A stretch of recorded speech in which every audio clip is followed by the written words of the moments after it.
Shalom! Bem, hoje nós vamos dar continuidade à nossa leitura bíblica. Hoje nós estamos no 18º dia da leitura anual da Bíblia. E eu quero fazer algum comentário sobre o livro de Êxodo, capítulo 8, 9 e capítulo 10. Para a gente entender a questão das pragas no Egito, que aliás é um dos momentos mais fortes em relação a milagres que existe na palavra. Porque no capítulo 7, ele se inicia com Deus falando com Moisés que Moisés seria constituído como Deus sobre Faraó e Arão seria o seu profeta.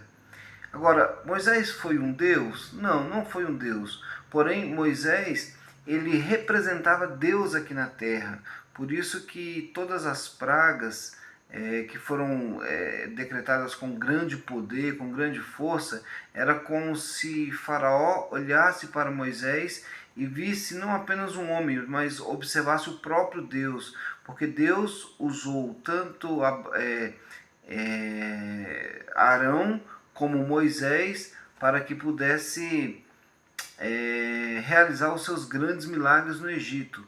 E cada milagre que a gente vai ver, nós vimos um milagre ontem, que é a água se transformando em sangue, e nós vamos ver mais 8 milagres hoje, e amanhã nós vamos ver o último. Mas cada milagre representa a atuação de um Deus falso, de um ídolo que precisava ser quebrado no coração do povo israelita. Isso acontece porque após os 400 anos de escravidão, o povo deixou de conhecer a Deus e ele se tornou um povo idólatra, se tornou um povo que cultuava qualquer Deus. E aí a gente percebe que Deus ele precisava quebrar cada ídolo no coração das pessoas. Por isso que ele começa transformando a água do rio Nilo, de todas as fontes, de todos os córregos, transformando a água em sangue. E aqui a gente vê, por exemplo, uma frase dita várias vezes, que é a ordem de Deus dita através de Moisés, que é o seguinte: deixa o meu povo ir para me servir no deserto, para que haja uma adoração no deserto. E todas as vezes o coração de Faraó ele era endurecido, às vezes endurecido pelo próprio Deus, às vezes endurecido pela sua própria teimosia. Mas Deus precisava que o coração dele fosse teimoso para que Deus pudesse mostrar o poder e a glória dele. Porque em vários momentos que o próprio Faraó pede para o povo sair, que Moisés, aliás, pede para o povo ir para o deserto adorar, Faraó vai negar e vai ficar com o coração endurecido. Bem, a segunda praga foi a praga das rãs, que é interessante que ela foi produzida no rio Nilo, e os bruxos lá do Egito também fizeram rãs sendo produzidas do pó da terra. A terceira praga foram os piolhos. Era tanto piolho que Deus falou assim: olha, fere o pó da terra, e toda a terra do Egito se transformou em piolho. E os magos, os bruxos do Egito também, eles conseguiram fazer esse milagre.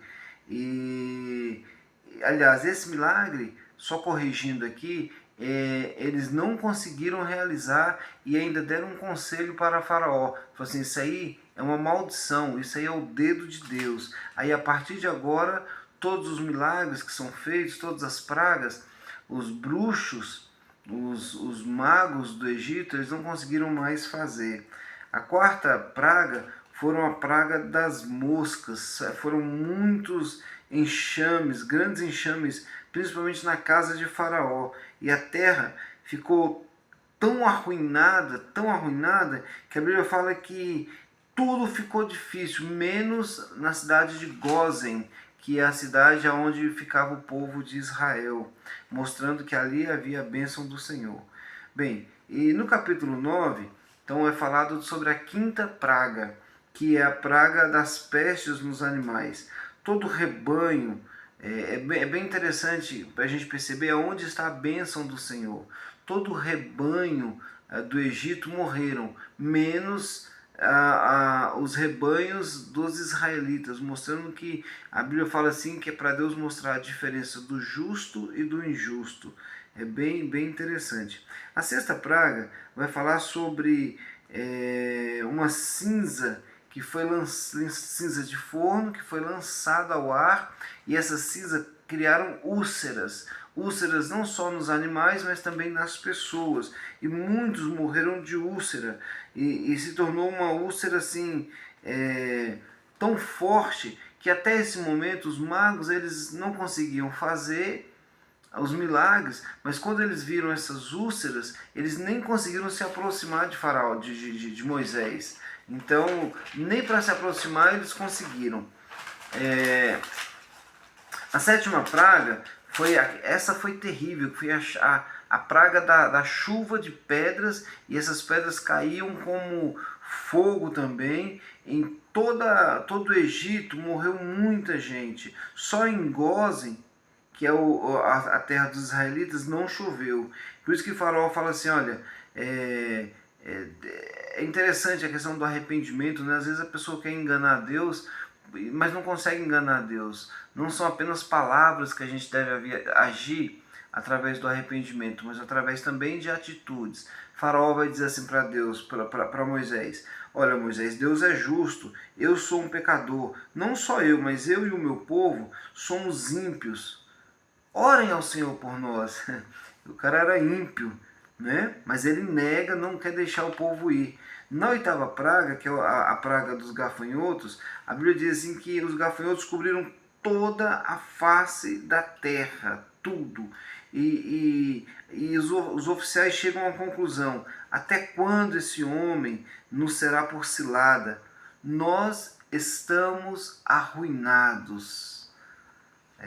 Faraó vai agir de uma forma o seguinte, o que acontece hoje em dia: Faraó vai, libera eles e fala assim, ó, vocês vão adorar o Senhor, mas vocês não levem as suas crianças. É como se dissesse assim, você pode ir para a igreja, mas as crianças não precisam ir para a igreja. Você pode adorar o Senhor, mas as crianças não precisam mais adorar o Senhor. Essa é a proposta do inimigo. Né? E aí ele falou, não tem nada disso. E aí foi autorizado essa oitava praga, que é dos gafanhotos, e diz a Bíblia que não ficou nada verde, tudo que era verde foram tudo comido pelos gafanhotos. E a última praga, que é a praga das trevas. Gente, era tanta trevas que a Bíblia fala assim que quando Moisés levantou as mãos para o céu, as trevas vieram de tal forma que ficaram espessas. Às vezes era possível até tocar nas trevas por 3 dias. Tremendo, né? E para encerrar, Faraó fala o seguinte, olha, tudo bem, vocês podem adorar, levem as crianças, mas deixem aqui os gados, deixem aqui os rebanhos. Por quê? Porque os rebanhos e os gados eram produtos da adoração. Às vezes você pode falar o seguinte, olha, você pode ir para a igreja desde que você não adore. Você pode ir para a igreja desde que você não ore com sinceridade ao Senhor. Você pode até ir para a igreja, mas o sacrifício você não pode levar. Essa sempre foi a proposta do diabo, né, para nós. Só que Moisés falou o seguinte, não, nós iremos todos, não vai ficar aqui nem mesmo uma unha.